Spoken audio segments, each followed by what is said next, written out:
Enjoyin lang ang kahirapan, huwag kang panghinaan. Darating at darating din tayo sa ating inaasam.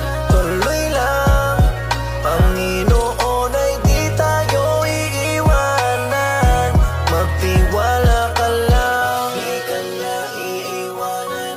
Basta magtiwala ka lang, di ka niya iiwanan. Basta magtiwala. Panginoon, di tayo iiwanan kahit na nahihirapan, patuloy na gumapang. Ituloy mo lang kung anong nasimulan, huwag magkatubili o magalangan. Maniwala sa sarili, umabante at di baling dahan-dahan. Importante, umuusad lang nang walang inaabakan. Danas na ako sa lahat, paghihirap at bigat, makikita sa balat, sa kaliwat ugat, kung paano katawa'y pinaiyak. Sa bawat pagpatakan merong aral at inspirasyon na tumatak, dahilan kung ba't patuloy akong